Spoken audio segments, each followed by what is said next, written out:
Hello student, आप सभी का वैष्णव सर की मैथ क्लासेस में बहुत बहुत स्वागत है।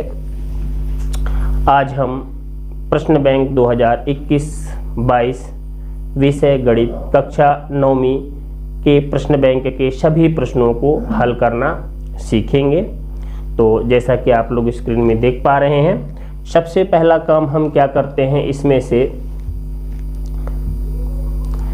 ये जो आपके सामने स्क्रीन में दिख रहा है ये आपका ब्लूप्रिंट है गणित का, है ना। आपके पास अगर ना हो तो आप इसका स्क्रीनशॉट ले लीजिएगा।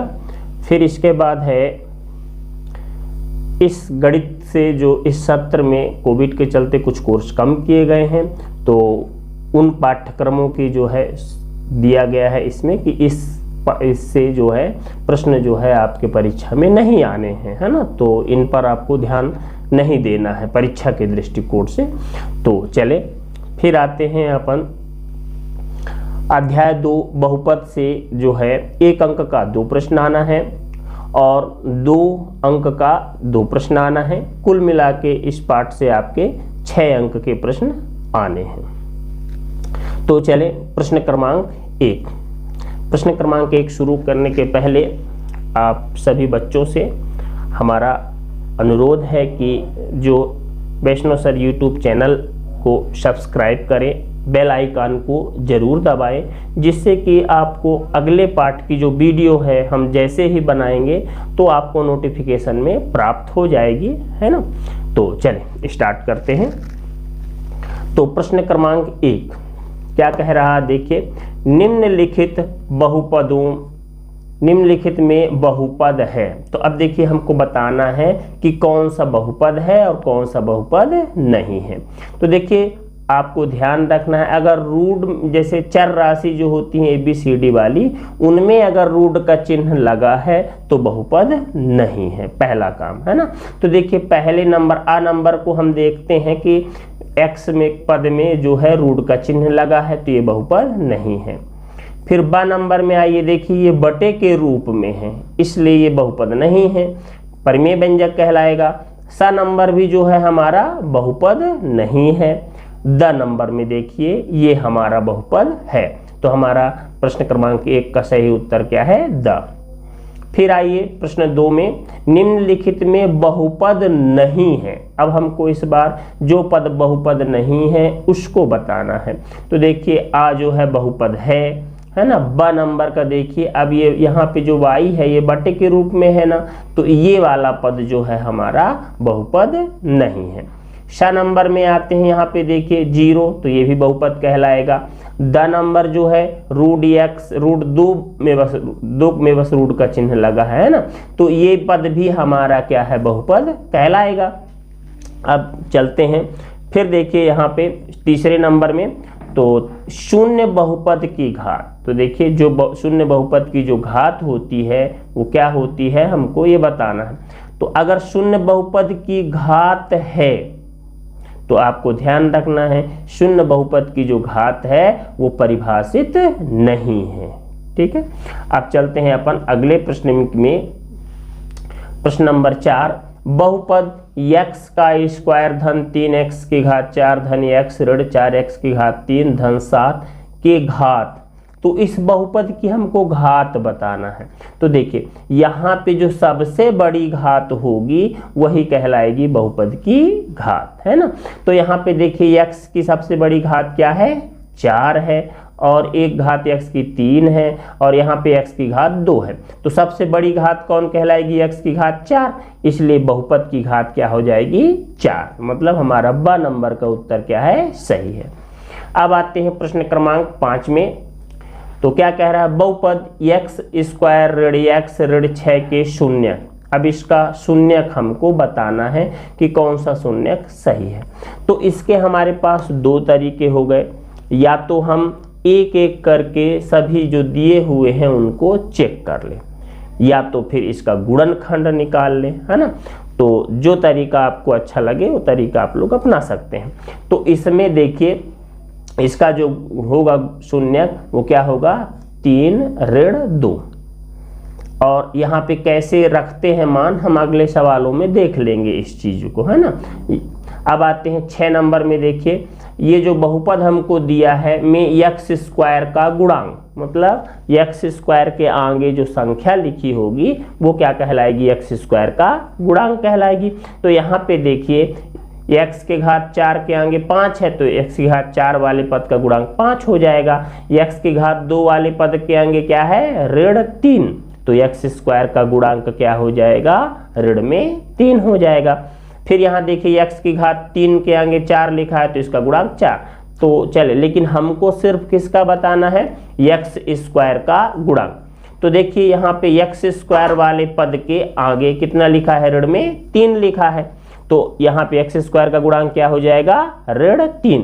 मतलब हमारा जो द नंबर का उत्तर है वो क्या हो जाएगा, सही हो जाएगा। फिर आते हैं 7वें में। 7वें प्रश्न में क्या कह रहा है, निम्नलिखित में कौन सा बहुपद रैखिक बहुपद है। अब इसमें हमको बताना है कि कौन सा बहुपद जो है रैखिक बहुपद है। तो यहां से देखिए, अब रैखिक बहुपद किसे कहते हैं, रैखिक बहुपद जिस बहुपद की घात जो है उसकी 1 होती है उसे अपन रैखिक बहुपद कहते हैं। तो यहाँ पे आप अगर देखें तो हमारा जो बा नंबर का पद है उसमें भी देखिए x की घात 1 है तो ये भी रैखिक हो जाएगा, और द नंबर इसमें भी जैसे 1 है ना, तो यहाँ भी घात 1 ही कहलाएगा, तो ये भी क्या है, रैखिक कहलाएगा। तो चूंकि अब उत्तर माला में आपके प्रश्न बैंक में द दिया है तो इसको द नंबर का उत्तर क्या है, सही है। अब आते हैं अपन अगले प्रश्न में। तो क्या है, निम्नलिखित में कौन सा बहुपद द्विघाती है। तो देखिए जिस बहुपद की घात 2 होती है उस बहुपद को क्या कहते हैं, द्विघात बहुपद कहते हैं। तो यहाँ पे देखिए एक्स स्क्वायर धन 2x धन 5, यहाँ पे x की घात 2 है तो ये द्विघात बहुपद है ना। तो हमारा अ नंबर का सवाल जो है इसका 8वें का उत्तर अ नंबर सही है। 9वें में आते हैं, x धन 1 बहुपद x स्क्वायर ऋण k का एक गुणनखंड है तो k का मान ज्ञात कीजिए। अब देखिए हमको यहाँ पे k का मान ज्ञात करना है, तो k का मान अपन कैसे ज्ञात करेंगे। यहाँ पे देखिए x धन के 1 दिया है ना, इसका शून्यक निकालेंगे तो धन 1 को उस तरफ ले जाएंगे तो ऋण 1 हो जाएगा। इस प्रकार से जैसे मान लीजिए ये हो गया हमारा x धन 1 बराबर 0, तो x बराबर धन 1 को उधर ले जाएंगे तो ऋण 1, तो x की वैल्यू हमको जो है ऋण 1 मिल गई। अब इस x के मान को इसमें हम रखेंगे तो हमको k का मान मिल जाएगा। तो चले x की जगह 1 रख दिए और ऋण k बराबर में 0 करना है आपको, तो ऋण k बराबर, अब 1 का गुणा 2 बार होगा तो 1 ही आएगा, है ना। अब 1 को पक्षांतर करके इधर ले आएंगे तो ऋण में 1 हो गया। अब ऋण ऋण दोनों पक्षों से कट गया तो k का मान कितना आ गया, 1। तो हमारा ब नंबर का जो उत्तर है वो क्या है, सही है। ठीक है, अब चलते हैं अगले प्रश्न में। तो अगला प्रश्न क्या कह रहा है, बहुपद 3x ऋण 2 का शून्यक। अब इस बहुपद का हमको क्या ज्ञात करना है, शून्यक ज्ञात करना है इसका। तो पिछले सवाल के जैसे ही काम करना है आपको। 3x ऋण 2 इसको हम क्या करेंगे, 0 के बराबर कर देंगे। तो 0 के बराबर कर देंगे तो ये हो गया 3x ऋण 2 को पक्षांतर करके उस तरफ ले जाएंगे, धन में 2 हो गया, है ना। तो यहाँ से हमको x बराबर 2, अब देखिए 3 का इधर गुणा है, पक्षांतर करके इधर ले आएंगे तो क्या हो जाएगा, भाग हो जाएगा, है ना। तो हमको x का मान कितना मिल गया, 2/3। अब देखिए 2/3 कौन सा विकल्प है, हमारा श नंबर का विकल्प क्या है, सही है। चलते हैं अगले प्रश्न में। तो अगला प्रश्न क्या है, रिक्त स्थानों की पूर्ति कीजिए। तो यहाँ पे पहला देखिए, वास्तविक संख्या a बहुपद px का शून्यक होती है। तो अब इसमें खाली स्थान प्रश्न बैंक में कुछ मिसप्रिंट हो गया है, तो खाली स्थान इसका शून्यक होती है कि बीच में यहाँ होना चाहिए। तो वास्तविक संख्या बहुपद px का शून्यक कितना होता है, 0, है ना। तो इसके खाली स्थान में आपको 0 भरना है। फिर आ जाए दूसरे नंबर में, 3 घात वाले बहुपद को, तो आप ध्यान रखना, अगर किसी बहुपद की घात 1 है तो उसे रैखिक बहुपद कहते हैं, घात 2 है तो द्विघाती बहुपद कहते हैं, और घात 3 है तो उस बहुपद को क्या कहते हैं, त्रिघाती बहुपद कहते हैं। फिर आते हैं अपन तीसरे नंबर में, बहुपद में चर की घात सदैव पूर्ण संख्या होती है। ध्यान रखना है ना, किसी भी बहुपद में जो चर राशि है उनकी घात हमेशा क्या होती है, पूर्ण संख्या होती है। फिर आ जाए चौथे नंबर में, क्या कह रहा है, दो पदों वाले बहुपद को, दो पद वाले जो बहुपद हैं उनको क्या कहते हैं हम, द्विघाती कहा जाता है। फिर आ जाए पांचवें नंबर में, तो ये तो आप लोग कक्षा 6 से पढ़ना जान रहे हैं ना, कि भाज्य बराबर भाजक गुणे भागफल, धन क्या होता है, शेष फल होता है। ठीक है, चलिए प्रश्न, अगले प्रश्न में आते हैं। तो अगला प्रश्न क्या है हमारा, प्रश्न नंबर 3।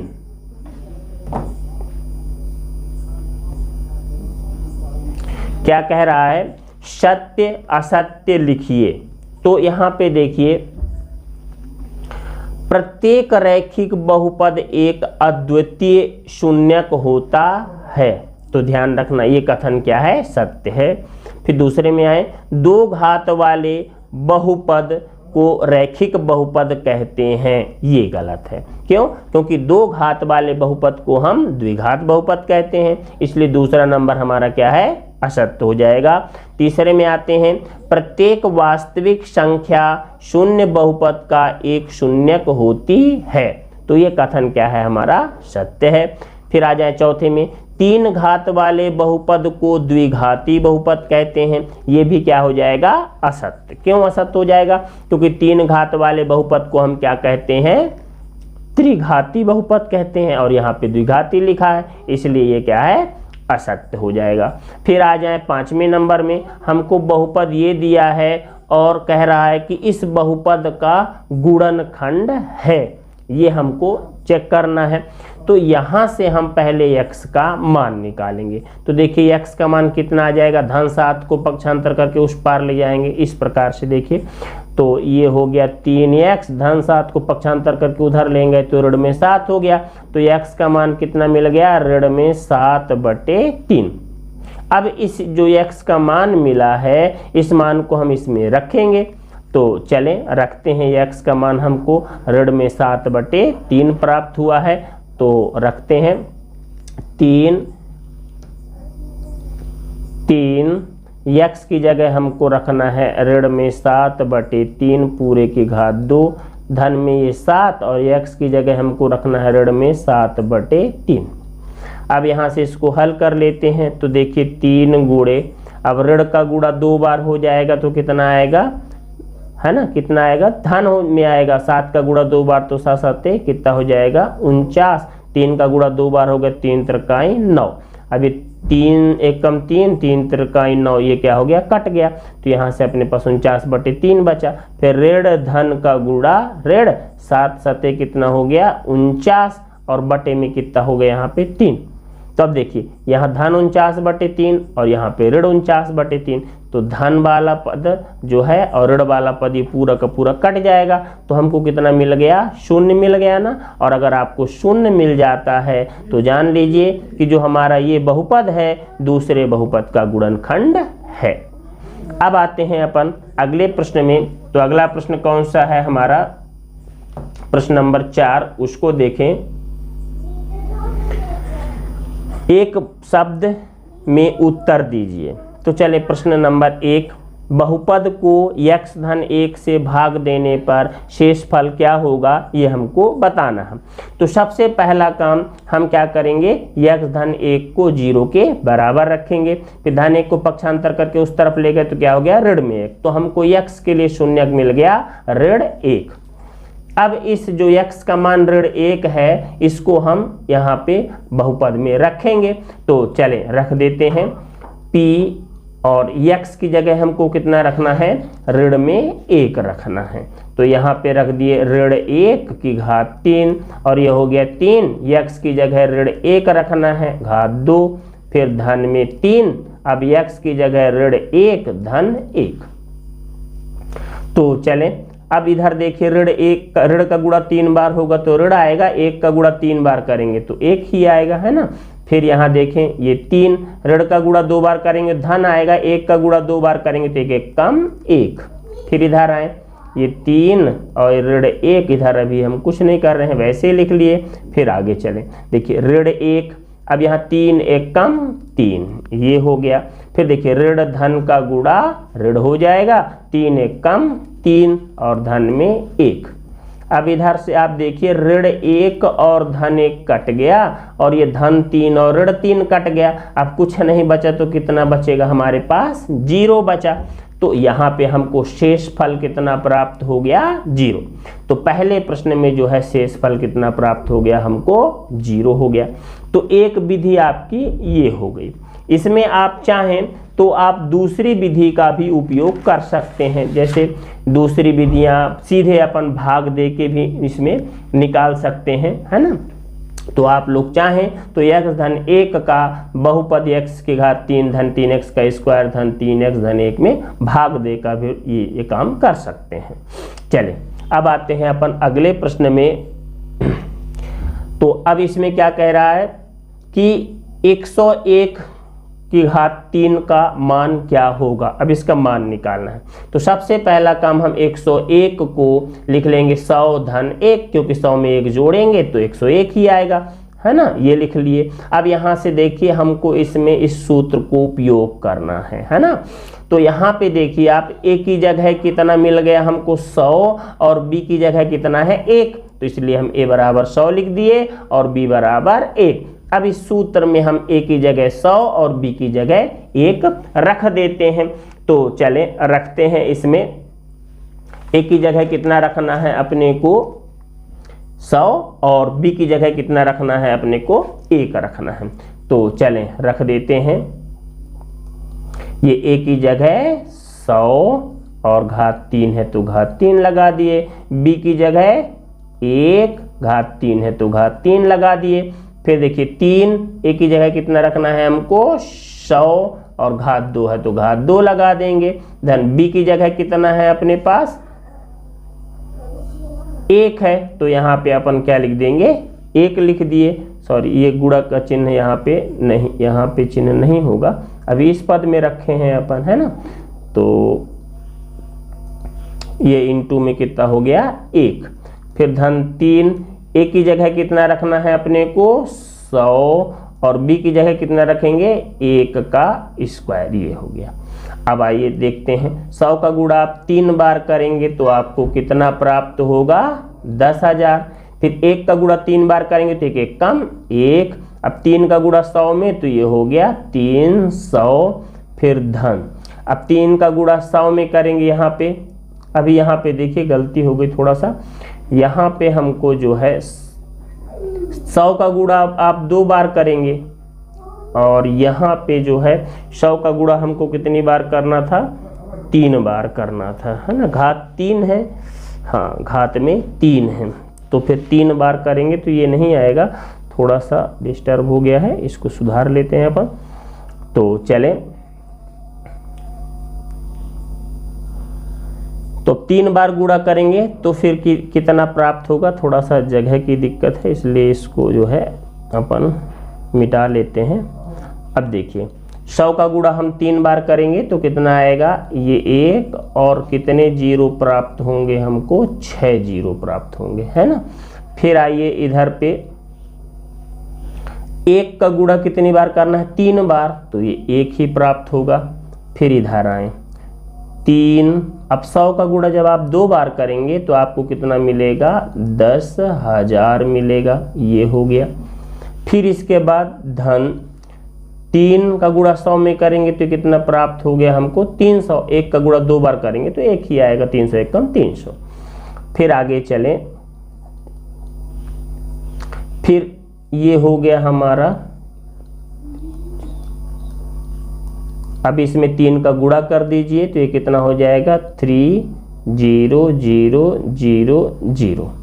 फिर ये धन में कितना है हमारे पास 300 है, यहाँ पे 1 जीरो ज़्यादा हो गया ये। अब इनको सब को हमको क्या करना है जोड़ देना है। तो चलिए जोड़ते हैं इनको। तो देखिए पहले ये इसको जोड़े तो ये मान लीजिए आ गया 300, तो 3 अंक तक का जोड़ हो गया। अब इसके बाद ये कितना हो गया हमारे पास, ये 30 हो गया। अब ये 0 और ये 1, तो ये क्या हो गया हमारा उत्तर हो गया, है ना। अब आते हैं अगले प्रश्न में। तो अगला प्रश्न क्या है, अब यह तो घात 3 का था। अब अगला प्रश्न देखें क्या है, रैखिक बहुपद की घात क्या होती है। अब इसमें देखिए रैखिक बहुपद की घात क्या होगी, तो आपको ध्यान रखना है जिस बहुपद की घात 1 हो उसे रैखिक बहुपद कहते हैं। जैसे मान लीजिए लिख लिए हम x धन 1, तो ये रैखिक हो गया। लिख लिए 4x धन 5, ये भी रैखिक हो गया। अगर हम लिखेंगे x स्क्वायर धन 3x धन 5, तो यहाँ पे घात 2 हो गया ना, इसलिए रैखिक नहीं कहलाएगा, ये क्या कहलाएगा, द्विघात बहुपद। अगर हम ऐसा लिखेंगे x की घात 3 धन 4x धन 5 कुछ भी है ना, तो यहाँ पे देखिए घात 3 है तो ये त्रिघात कहला जाएगा। और हमसे सवाल क्या पूछ रहा है, रैखिक बहुपद की घात क्या होती है, तो रैखिक बहुपद की घात कितनी होती है, आपको ध्यान रखना है 1 होती है। ठीक है, तो यहाँ पे आपको ध्यान रखना है हमेशा रैखिक बहुपद की घात 1, द्विघात बहुपद की घात 2 होती है और त्रिघात बहुपद की घात 3। इसी प्रकार चतुर्थ घात बहुपद की घात कितनी होती है, 4 होती है। अब आते हैं अपन अगले प्रश्न में। तो अगला प्रश्न क्या है हमारा, एक रैखिक बहुपद का उदाहरण दीजिए। तो देखिए अभी हम देख चुके हैं, है ना, उदाहरण। तो कुछ भी आप लिख दीजिए, रैखिक बहुपद में घात 1 होनी चाहिए। ध्यान रखिए x धन 1 हो गया, है ना, या और मान लीजिए 3x धन 4 लिख दिए, है ना, कुछ भी। तो ये भी उदाहरण सही है, ये भी उदाहरण सही है, आपको जो अच्छा लगे आप लिख दीजिए, है ना। तो ये हो गया रैखिक बहुपद का उदाहरण। फिर आते हैं अपन अगले प्रश्न में। तो क्या कह रहा है, किसी बहुपद में अशून्य अचर पद की घात हमेशा क्या होती है। तो आपको ध्यान रखना है किसी भी बहुपद में अशून्य मतलब जो शून्य ना हो, तो अशून्य अचर पद की घात हमेशा कितनी होती है, 1 होती है। ये आपको ध्यान रखना है। चले अब आते हैं प्रश्न संख्या 5 पे। तो प्रश्न संख्या 5 में हमको क्या दिया है, 97 गुणे 103। तो चले इसका मान निकालते हैं।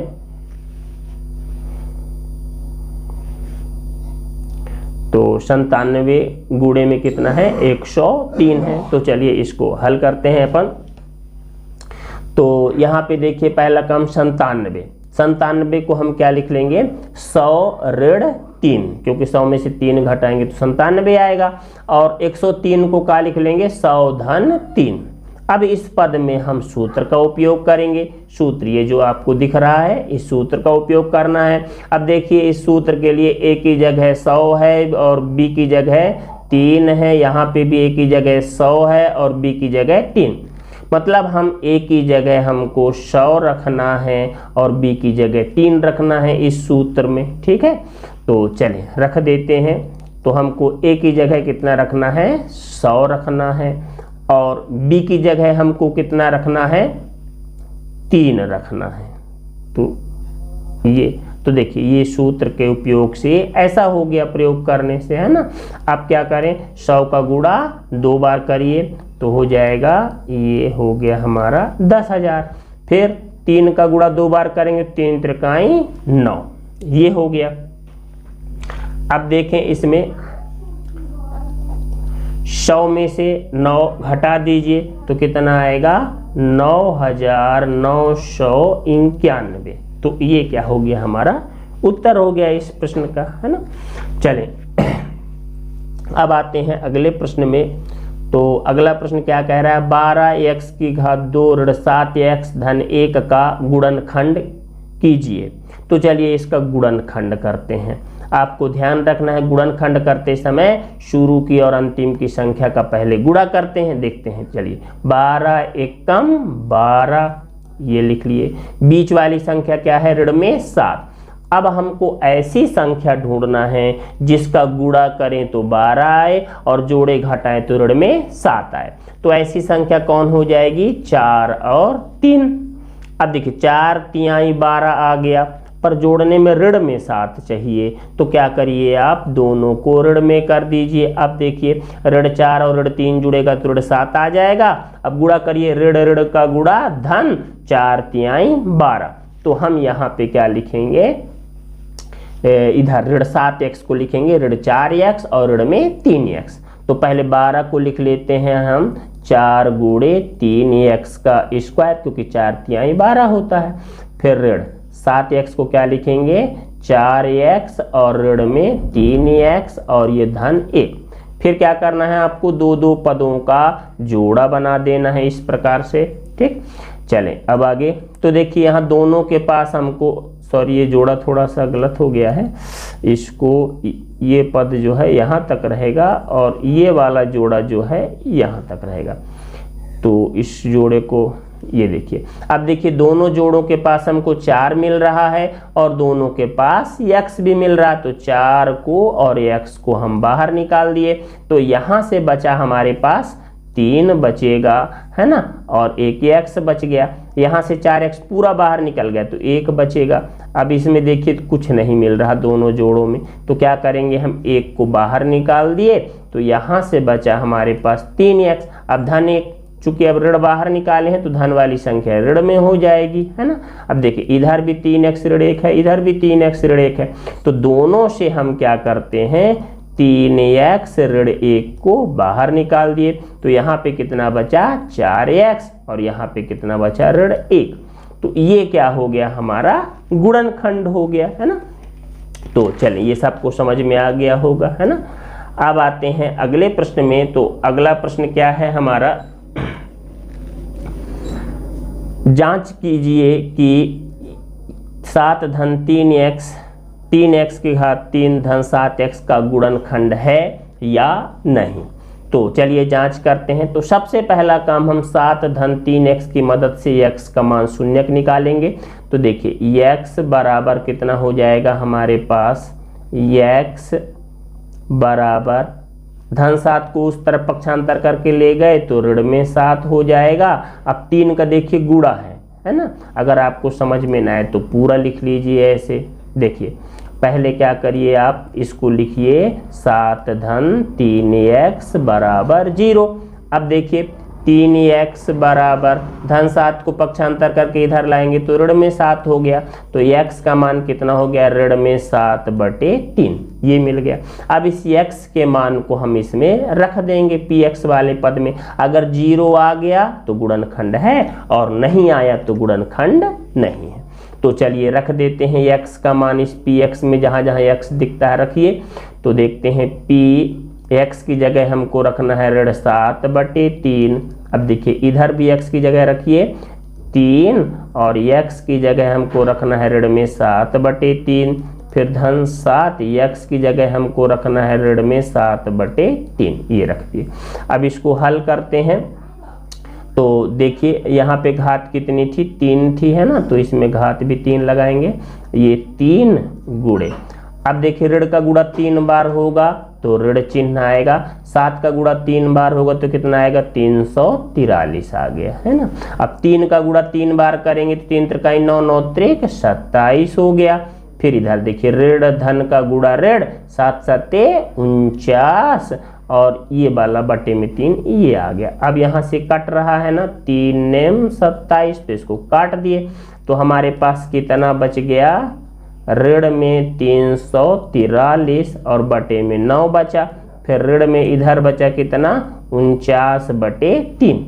अब इसका हम भिन्नों का जोड़ घटाना कर लें तो देखिए 9 और 3 का लघुत्तम कितना आएगा 9 आएगा, तो इधर किसी का गुणा नहीं होगा, ये 343 ही होगा। अब 3 का पहाड़ा पढ़िए 9 कितनी बार में आएगा 3 बार में, तो 3 का ऊपर गुणा कर देंगे तो कितना हो जाएगा 147 आ गया। अब इस देखिए दोनों ऋण ऋण में है ना तो जुड़ जाएंगे, तो जोड़ने पर कितना आएगा इनको 490, ये आ गया और बटे में कितना है 9। तो देखिए क्या ये जो मान मिला हमको शून्य मिला, नहीं मिला शून्य, है ना, इसलिए जो है हमारा ये बहुपद जो है गुणनखंड नहीं है। अब आते हैं अगले प्रश्न में, प्रश्न नंबर 8। इसको प्रसारित करना है। तो देखिए इसको प्रसारित करने के लिए हम क्या करते हैं, यहाँ पे देखिए इसमें हमको सूत्र लगाना है। तो देखिए ये वाले सूत्र का उपयोग करना है। तो देखिए a की जगह 5x है और b की जगह कितना है 3y। तो इस सूत्र में हम a की जगह 5x और b की जगह 3y रख देंगे।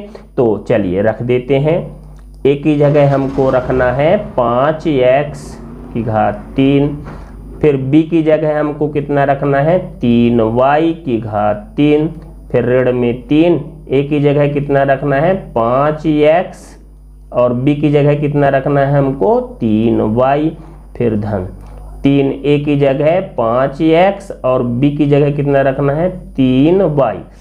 तो चलें b की जगह हमको कितना रखना है उसको रख देते हैं, यहाँ नीचे लिख देते हैं इनटू b की जगह 3y और ये घात में कितना हो गया 2। अब इसको हल करें तो देखिए 5 का गुणा 3 बार होगा तो 5 25, 25 पंचे 125 और ये x का गुणा 3 बार तो x की घात 3। अब इधर 3 का गुणा 3 बार तो 3 त्रिकाई 9, 9 त्रिक 27 और ये y की घात कितना हो गया 3 हो गया। फिर आगे चलें, अब यहाँ पे इसका गुणा करें तो कितना हो जाएगा 5 यहाँ पे 5 का गुणा 2 बार तो 5 25। अब यहाँ देखिए 3 का गुणा 3 में होगा तो 3 त्रिकाई 9। अब 25 का और 9 का हम क्या करेंगे गुणा कर देते हैं तो कितना प्राप्त हो जाएगा हमको 225। तो ये हो गया 225। फिर देखिए x का गुणा 2 बार होगा तो हो गया x का स्क्वायर और ये y। अब इधर वाले पद में आइए, इनका भी गुणा करना है ना। तो देखिए ये धन, अब देखिए 3 का गुणा 2 बार तो 3 त्रिकाई 9 और 9 का गुणा 3 बार तो 9 त्रिक 27। अब 27 का गुणा करेंगे काहे में इस 5 में, तो 27 का गुणा 5 में करेंगे तो कितना प्राप्त होगा हमको 135 और x तो है ही और y का गुणा 2 बार होगा तो y की घात 2 है ना, ये यहाँ पे लिखना है। चले तो ये क्या प्राप्त हो गया हमको इसका प्रसारित रूप। ठीक है, आशा करते हैं समझ में आ रहा होगा आपको, है ना। अगर समझ में ना आए तो आप कमेंट बॉक्स में जाकर कमेंट जरूर करें, हम आपकी दोबारा मदद करने की कोशिश करेंगे। उस सवाल का हम नया वीडियो अपलोड कर देंगे। चलते हैं अगले प्रश्न में आते हैं। प्रश्न संख्या 9, निम्नलिखित बहुपदों के लिए P0 तथा P1 का मान ज्ञात करना है।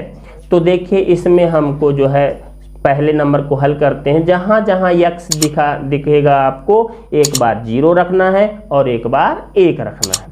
तो चलें सबसे पहला काम इसमें जहां जहां x दिखता है तो 0 रख दीजिए। तो हो गया ये p, ये x की जगह 0। फिर यहाँ पे देखिए 2, ये x की जगह 0, ये x की जगह 0। फिर 3, ये x की जगह 0। फिर धन 4, ये x की जगह 0 और फिर एक पद और छूट गया है, ऋण में कितना है 5 है। तो यहाँ पे लिख देते हैं ऋण 5। तो ये हो गया ऋण में 5, इधर लिख दे होंगे ऋण में 5।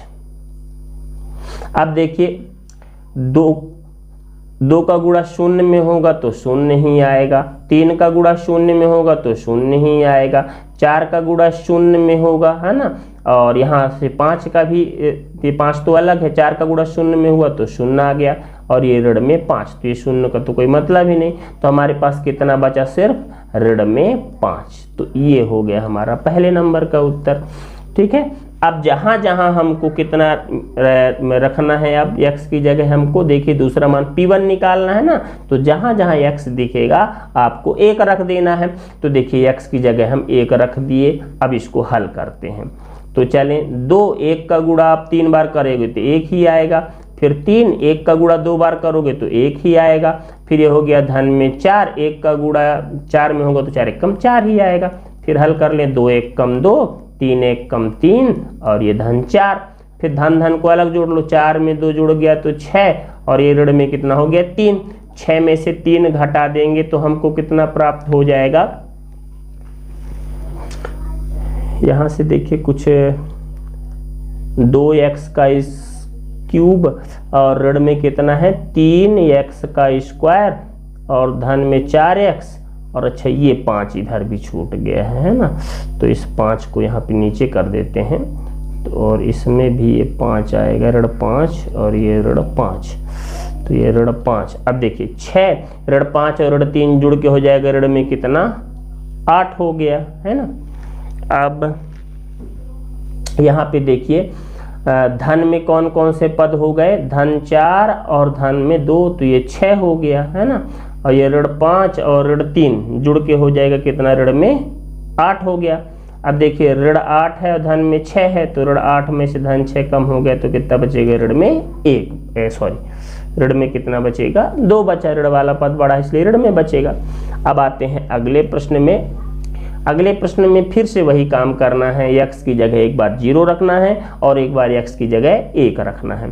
तो चलें, ये 0 रख दिए हम x की जगह, है ना, जहाँ जहाँ x दिख रहा था 0 रख दिए। अब इसको हल कर लेते हैं। तो 3 का गुणा 0 में होगा तो ये 0 ही आएगा, 5 का गुणा 0 में होगा तो ये 0 ही आएगा, और ये धन में 7 हो गया। तो अब 0 का तो कोई मतलब नहीं, तो ये 7 हमारा उत्तर हो गया। अब यहाँ पे देखिए 1 रख दिए जहाँ जहाँ x दिख रहा था, है ना। अब इसको हल कर लें, 3 1 कम 3 और ये 5 1 कम 5 और धन में 7। फिर देखिए धन वाले को अलग जोड़िए, तो 7 और 3 जुड़ के कितना हो गया, 10 और ऋण में 5, 7 10 में से 5 कम हो गया, कितना बचेगा, 5। तो ये क्या हो गया, हमारा उत्तर हो गया। अब आते हैं अगले प्रश्न में। अब यहाँ पे देखिए जहाँ जहाँ x दिखता है तो एक बार 0, पिछले सवालों की भांति ही, तो 0 रख दिए इसमें। तो 0 का गुणा 3 बार करोगे आप तो 0 ही आएगा, और ये ऋण 1, 0 में से 1 कम होगा तो ये ऋण 1 रहेगा। अब जहाँ जहाँ x दिखता है 1 रख दीजिए, तो 1 का गुणा 3 बार तो 1 ही आएगा, और ये ऋण में 1 में से 1 कम कर दिए तो कितना बचा, 0। तो ये मान हो गया। अब आते हैं अगले प्रश्न में, प्रश्न नंबर 10। इसमें देखिए हमको जो है x ऋण 1 से भाग देने पर शेष फल ज्ञात करना है।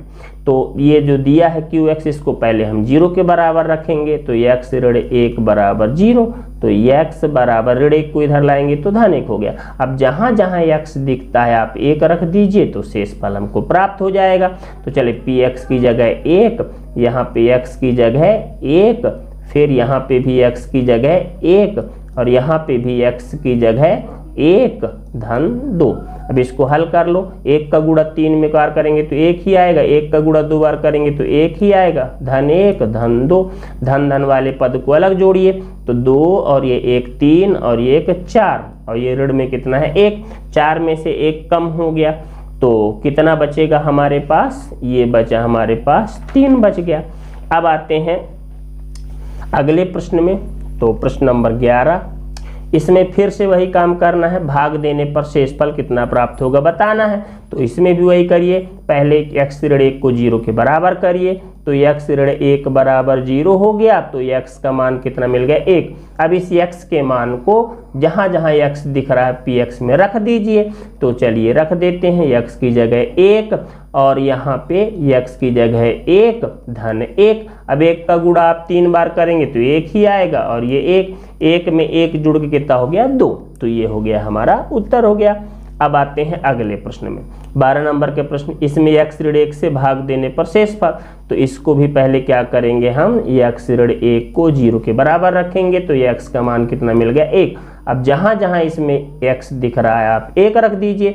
तो चलिए रख देते हैं, x की जगह 1 3, x की जगह 1, अब ये 4 और x की जगह 1, फिर 3, x की जगह 1 ऋण 1। जहाँ जहाँ आपको x दिख रहा था 1 रख दिए हम। अब देखिए 1 का गुणा 4 बार करोगे आप तो 1 ही आएगा, है ना। तो 3 1 कम 3, फिर यहाँ पे भी 1 का गुणा 3 बार तो 1 आएगा, 4 का गुणा कर देंगे तो 4 1 कम 4, फिर 3 1 कम 3 और ऋण में 1। तो ऋण वालों को अलग कर दीजिए, जोड़ दीजिए, तो ऋण 4 और ऋण 3 और ऋण 1 जुड़ के हो जाएगा ऋण में कितना, 8 हो गया, है ना। अब देखिए ऋण 8 में धन 3 कम कर देंगे तो ऋण 5, ये हो गया इसका उत्तर। अब आते हैं अगले प्रश्न में, 13 नंबर। तो हमको एक बार इसमें जो है x की जगह 0 रखना है, एक बार ऋण 1 रखना है और एक बार 2 रखना है। तो चलो सबसे पहला काम हम x की जगह जहाँ जहाँ x दिख रहा है 0 रख देते हैं, है ना। तो p x की जगह 0, तो ये हो गया 5, x की जगह 0 रख दिए, और ये 4 x की जगह 0 रख दिए, और ये धन 3, तो यहाँ से देखिए 5 शून्यम शून्य, 4 का गुणा शून्य में तो शून्य और ये धन 3, तो हमको मान कितना प्राप्त हो गया, 3 प्राप्त हो गया। अब इसके बाद आते हैं दूसरे नंबर में भी यही करना है आपको, जहाँ जहाँ x दिख रहा है ऋण 1 रख दीजिए। तो चलिए रख देते हैं, px की जगह ऋण 1, ये 5x की जगह ऋण 1 रखना है, ये 4x की जगह ऋण 1 रखना है और धन में कितना हो गया 3। अब यहाँ देखिए ऋण में हो गया 5, अब ऋण 1 का गुणा 2 बार तो धन 1 हो जाएगा, तो 1 में 4 का गुणा तो 4 ही आएगा और धन में 3, तो ऋण 5 और ऋण 4 जुड़ के हो गया ऋण में 9 और ये धन में 3। 9 में से ऋण वाला बड़ा है तो ऋण में उत्तर आएगा, 9 में से अपन 3 कम कर दिए तो कितना बचा 6, ये हो गया उत्तर। अब आते हैं अगले प्रश्न में। अब इसमें देखिए जहां जहां पे x दिख रहा है 2 रखना है, तो चलिए रख देते हैं px की जगह 2। अब यहाँ पे देखिए 5x की जगह 2, ऋण 4x की जगह 2 और धन में कितना हो गया 3। अब इसको हल कर लें तो 5 दूनी 10 और ये 4, 2 का गुणा 2 बार तो 2 दूनी 4 और धन में 3 हो गया। अब इसको हल करेंगे तो 10, ऋण 4 चौको 16 और धन में 3। अब देखिए धन वाले को अलग जोड़िए, धन 10 और धन 3 को जोड़ेंगे तो धन में कितना हो गया 13 और ऋण में कितना है 16, तो ऋण वाला पद बड़ा है तो ऋण में आएगा। 16 में से 13 कम कर देंगे तो कितना आ गया हमारे पास ऋण में 3, तो ये हो गया उत्तर। इसी के साथ जो है हमारा ये प्रश्न बैंक का था वो समाप्त होता है। तो आशा करते हैं कि आप लोगों को जो है वीडियो बहुत पसंद आई होगी, है ना, और सभी बच्चे अच्छा मन लगा के मेहनत करें। हम आपको जल्द से जल्द अगले पाठ की वीडियो प्राप्त करा देंगे और आपको जल्द से जल्द वीडियो प्राप्त हो इस काम के लिए आपको क्या करना पड़ेगा, चैनल को सब्सक्राइब करें और बेल आइकन को दबाएं। तो आप सभी बच्चों का बहुत बहुत धन्यवाद।